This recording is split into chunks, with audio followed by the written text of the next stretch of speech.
सभी का स्वागत है। My self Utkarsh Singh and anthropology डीमिस्टिफाइड का 20वां लेक्चर आज यहाँ पर हम करने जा रहे हैं।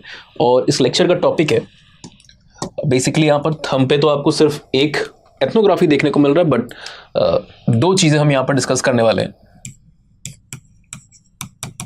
पहली हमारा जो कि मौजूद है, लिखा हुआ है ethnography, and the other idea, the other concept, the other term is ethnology। इन दोनों चीजों को हम यहां पर देखेंगे। नाउ एंथ्रोपोलॉजिस्ट अपनी स्टडी को अलाइन करते हैं ताकि वो human culture, human society, human के बीच में बायोलॉजिकल वेरिएशन, ह्यूमन के पास्ट और भी अलाइड एस्पेक्ट को अच्छे तरीके से जान सके और समझ सके, है ना। यानी कि एंथ्रोपोलॉजी को बेसिकली आप क्या कहते हो? प्रिसाइसली ये ह्यूमंस की स्टडी है, उनके सोसाइटी, उनके कल्चर, उनके बीच फिजिकल बायोलॉजिकल जो वेरिएशन है और उनका जो हिस्टोरिकल पास्ट, इन सबको पढ़ने का काम एंथ्रोपोलॉजिस्ट करते हैं। इसमें से जो मैंने एक नाम यहां पर लिया शुरुआत में, वो है सोशल या फिर जो उसका कल्चरल कंपोनेंट है, ठीक है ना। सोशल कल्चरल कॉन्टेक्स्ट के अंदर में आप ह्यूमन के सोसाइटी की बात कर सकते हो, customs, norms, values, inequality, various social institutions like marriage, kinship, family, ये सारी चीज़ें आपकी आती है, रिलीजन वगैरह, ये सब आपका कल्चरल पार्ट के अंदर में आता है। नाउ जब भी एंथ्रोपोलॉजिस्ट इस तरीके की कल्चरल स्टडीज़ को कर रहे होते हैं तो वो दो कंपोनेंट्स को काफ़ी ज़्यादा प्रायोरिटाइज करते हैं। एक कंपोनेंट आपका अलग से लिखने की जगह टाइम थोड़ा सा बचाते हैं, वैसे भी सीरीज 9 मिनट की है। एक कंपोनेंट जो आपका है वो होता है एथनोलॉजी, और दूसरा जो कंपोनेंट होता है वो है एथनोग्राफी। पहले बात कर लेते हैं एथनोग्राफी की, कि यहां पर एथनोग्राफी किस बला का नाम है। एथनोग्राफी, ये जो शब्द आपको देखने को मिल रहा है, ये दो ग्रीक वर्ड से मिलकर के बना है ना। पहला जो वर्ड है वो है एथनोस, और दूसरा जो वर्ड है वो है ग्राफी। एथनोस टर्म का इस्तेमाल यूजुअली लोगों को, पीपल एंड कई बार नेशन को भी डिनोट करने के लिए यूज किया जाता है। लूजली कई सारे जगहों पे आप देखोगे तो उसको कल्चर के साथ भी एसोसिएट किया गया, अलाइन किया गया, बट प्रिसाइसली जो उसका एटमोलॉजिकल बेसिस है वो पीपल या नेशन के साथ जुड़ा हुआ है, ठीक है। ग्राफी का मतलब क्या है? कई जगहों पे स्टडी लिखा होता है, बट प्रिसाइसली अगर हम बात करें तो इसका मतलब है राइटिंग। सो मतलब क्या हुआ एथनोग्राफी का? अगर आप शब्दों के मायने को यहां पर देखें तो it is writing about the people और अ पर्टिकुलर नेशन, या फिर उस नेशन के अंदर में जो मौजूद कल्चर्स हैं, ठीक है ना। एंथ्रोपोलॉजिस्ट बेसिकली एथनोग्राफी को डिफाइन करते हुए दिस से कि ethnography is the recording of culture. कुछ लोग जो यहां पर एक टर्म को इस्तेमाल करते हैं, वो टर्म क्या है? साइंटिफिक। साइंटिफिक कहने का मतलब क्या है कि एंथ्रोपोलॉजिस्ट लूज एलिमेंट और पार्ट्स को यहां पर नहीं रिकॉर्ड कर रहे हैं। किन चीजों को रिकॉर्ड कर रहे हैं? जो भी कल्चरल यूनिट है या कल्चरल वेरिएबल्स हैं या जो भी ऑब्जर्वेबल यूनिट्स हैं, इनको हम यहां पर सिस्टमैटिक वे में, chronologically, as part, as component की रिलेशन के बेसिस पे यहां पर रिकॉर्ड कर रहे हैं। रिकॉर्डिंग का क्या मतलब है? किसी चीज को दर्ज करना। फॉर एग्जाम्पल, अगर मैं करोल बाग में जाऊं, ORN में जाऊं, दिल्ली में आता हूं, और वहां पर आप लोग को देखो कि आप लोग पढ़ाई कर रहे हो, आप लोग किस तरीके से पढ़ाई कर रहे हो, कितनी देर तक पढ़ाई कर रहे हो, कितने घंटों तक पढ़ाई कर रहे हो, किन सोर्सेज से भी पढ़ाई कर रहे हो, और अपार्ट फ्रॉम पढ़ाई आप क्या कुछ कर रहे हो। अलग अलग लोग कैसे यूपीएससी की तैयारी कर रहे हैं। तो मैं एक यूपीएससी के कल्चर को और उसके साथ जो जुड़े पीपल, यानी कि जो एस्पिरेंट्स हैं, इनको मैंने ऑब्जर्व किया, और इस ऑब्जर्वेशन के बेसिस पे मैंने एक स्टडी को प्रिपेयर किया, जो कि क्या हुई? हमारी एथनोग्राफी हुई। आपके बारे में, आपके प्रिपरेशन स्टाइल और जो पूरी मेरे एक यहाँ पर एनालिसिस की, उसका पूरा जो रिकॉर्ड होगा, लेखा जोखा जो होगा, जो उसकी राइटिंग होगी, वो एथनोग्राफी कहलाएगी, ठीक है ना। एक और एग्जाम्पल आप ले सकते हो, ये तो हो गया एक थोड़ा रिलेटेबल एग्जाम्पल। थोड़ा कॉन्टेक्स्ट वाला एग्जाम्पल अगर लो, भारत के अंदर में 715, 725 या 735, एग्जैक्ट नंबर हमें नहीं पता, अलग अलग सोर्सेज मानते हैं कि 750 के आसपास या उससे भी ज्यादा ट्राइबल ग्रुप्स आपको भारत के अंदर में देखने को मिलेंगे। सब अपने एक एथनिक वेरिएशन को दिखा रहे होते हैं, अलग अलग ancestry, language, race, custom, belief, ideas associated है अलग अलग ट्राइब्स के साथ। अब इन अलग अलग ट्राइब्स को एक समय पे किसी एक इंसान द्वारा पढ़ना समझना पॉसिबल नहीं है। तो एंथ्रोपोलॉजिस्ट बहुत सारे लोग जो होंगे वो क्या करेंगे, इस तरीके की एथनोग्राफिक स्टडीज को करेंगे। और सिर्फ एक बार कर ली उससे भी काम नहीं चलेगा, क्योंकि समय के साथ समाज के अंदर में बदलाव आते हैं, समाज के अंदर बदलाव आएंगे तो जो संस्कृति यानी कि कल्चर जो है उसके अंदर में भी चेंजेस आपको आते हुए देखने को मिलेंगे। तो we have to study the tribe from time to time. For example, there was an Austrian anthropologist named CV Haimendorf, Christopher von Haimendorf. ये भारत के अंदर में सेकेंड वर्ल्ड वॉर के टाइम पे आते हैं और ये नागाज की ट्राइब को पढ़ते हैं। नागाज में भी जो कोन्यक नागाज, उनके ऊपर इनकी विशेष एक इंटरेस्ट था और उन्होंने नाम दिया वर्क को अपने नेकेड नागाज। बाद में ये लगभग कुछ डेकेड बाद फिर से पहुंचते हैं नागा हिल्स में एंड रीस्टडी करते हैं to amount for the changes that have occurred और the transformation, cultural transformation that has occurred. Second World War से जबकि आज़ाद नहीं हुआ था भारत एज अ मुल्क, अगर आप देखते हो उसकी आज़ादी के बाद क्या कुछ चेंजेस आए होंगे, इतनी डेवलपमेंट हुई, इतनी सारी सरकारें, इतने प्राइम मिनिस्टर आए, क्या बदलाव आए, उसको वहां पर देखने की कोशिश की। तो अलग अलग ट्राइब्स को आप, क्योंकि भील्स को देखोगे तो अलग है, गोंड्स के कल्चर को देखोगे अलग होगा, संथल अलग आप नहीं दिखेंगे, टोडाज अलग दिखेंगे, खासाज अलग है और खासीज अलग है। For example, most of the tribe in India में पेट्रीलिनियल, पेट्री लोकेलिटी आपको देखने को मिलती है। पितृसत्ता, पितृवंशीय आपको देखने को मिलेगा ये समाज।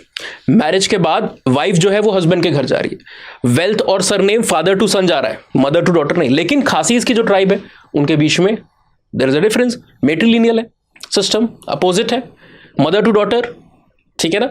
सिमिलरली कई सारे ट्राइब्स में पॉलीगैमी की प्रैक्टिस होती है, कहीं पे पॉली एंड्री है, कहीं पे पॉलीगाइनी है। फॉर एग्जांपल, टोडाज और खासास के बीच में पीपल आर डूइंग व्हाट, वहां पर मल्टीपल मैरिज तो कर रहे हैं, लेकिन एक जो विमेन है, एक जो महिला है, वो एक से ज्यादा हस्बैंड के साथ शादी कर रही है। तिब्बतन्स के बीच में भी ये सिस्टम है। और कई सारी कम्युनिटीज में पॉलीगाइनी है, यानी कि एक जो हस्बैंड है उसकी मल्टीपल वाइफ्स होंगी। कई सारे समुदाय के बीच में आपको मोनोगेमी भी देखने को मिलेगी। सिमिलरली इकोनॉमिक प्रैक्टिस भी अलग अलग।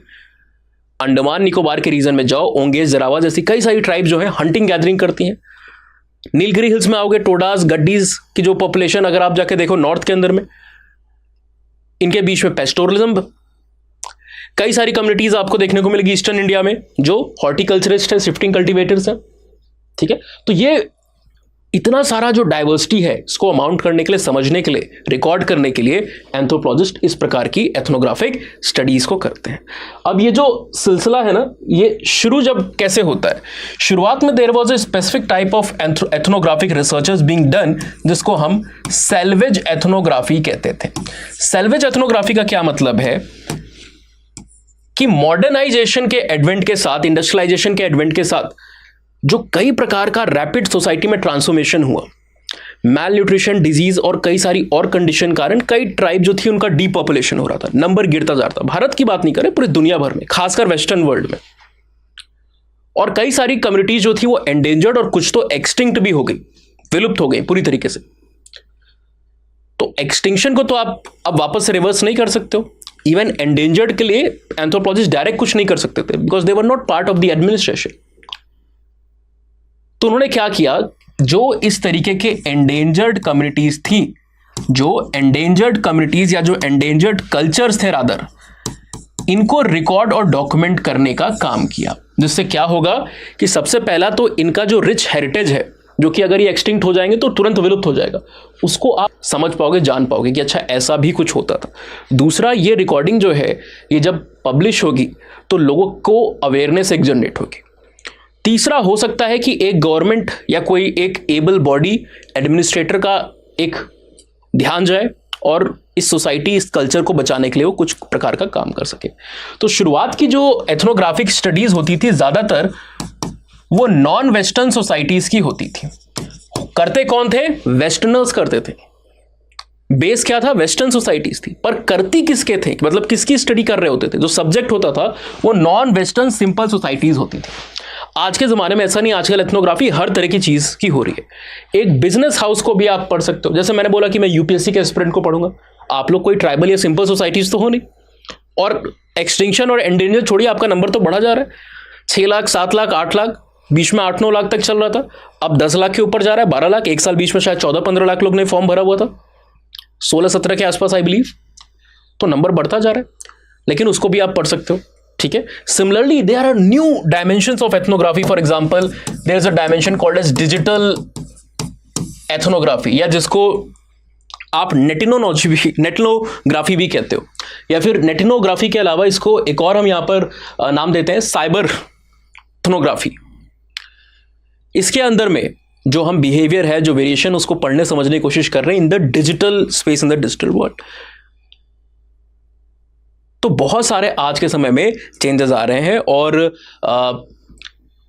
एथनोग्राफी को अगर आप देखोगे ना, तो ये क्या है, ये एक ट्विन चीज है। Ethnography is both a process and at the same time it is also the product.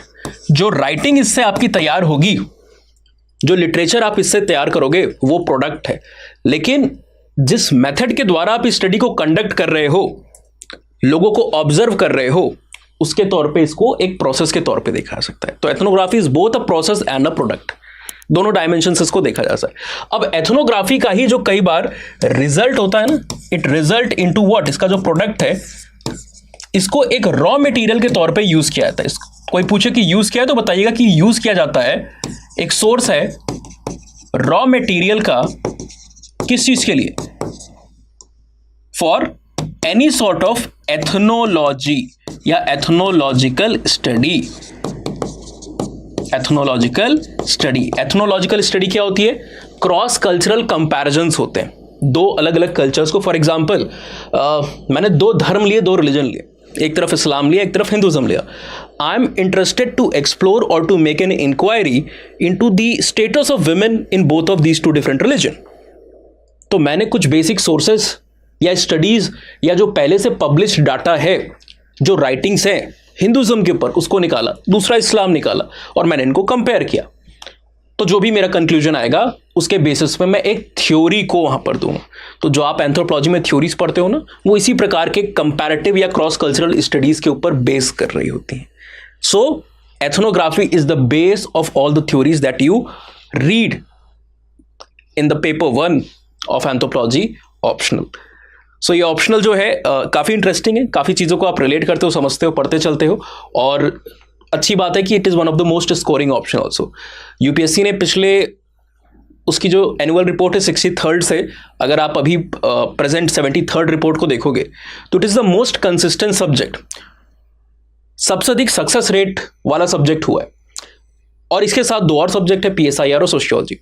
लेकिन नंबर ऑफ टॉपर्स में इसके कोई आसपास भी नहीं। टॉप 10 में 4 रैंक 2017 में दे दी, फिर अगेन रिपीट कर दिया 2022 में टॉप 10 में 4 रैंक, 2022 में टॉप 5 में 2 रैंक, और 2023 में भी रिपीट कर दिया टॉप 5 में 2 रैंक, बैक टू बैक हर years toppers. That is why it is also called as factory of toppers. और नंबर ऐसे कि जो साइंस वाले सब्जेक्ट है वो भी शर्मा के कई बार छुप जाते हैं।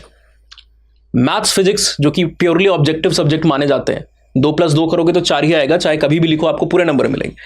तो इतने ऑब्जेक्टिव जो सब्जेक्ट होते हैं, आई एम नॉट सेइंग कि मैथ्स ऑप्शन में आपसे 2+2 4 पूछ रहा है, बट ऑब्जेक्टिविटी को मैं वहां पर आपको बता रहा हूं, उनमें भी जो नंबर आते हैं वो एंथ्रोपोलॉजी के स्टैंडर्ड के कंसिस्टेंसी से नहीं आ रहे, उतने कंसिस्टेंसी से इतने ज्यादा नंबर नहीं आ रहे। फॉर एग्जांपल जो सबसे फेमस टॉपर मैथ्स ऑप्शन से आप देखोगे, कनिष्क कटारिया, नंबर कितने, आई थिंक शायद ऑप्शन में 371 के आसपास नंबर थे, 361 या 371 थे, आई थिंक 361 थे। और एंथ्रोपोलॉजी से जो मार्क्स गया वो 362 लक्ष्मी नागप्पन जी का देखने को मिलता है, जिनके पूरे जीएस मिलाकर के लगभग 1 दर्जन सब्जेक्ट के बराबर चीज़ों को मिलाकर के टोटल आए 401 या 402, और ऑप्शन से अकेले उन्होंने 362 नंबर ले आए, यानी 40 नंबर का ही अंतर, इधर 1 पेपर उधर 1 दर्जन पेपर। सो ये इंपॉर्टेंस है एंथ्रोपोलॉजी ऑप्शन की। स्टैटिक एक बार खत्म किया तो करंट अफेयर्स के चक्कर नहीं,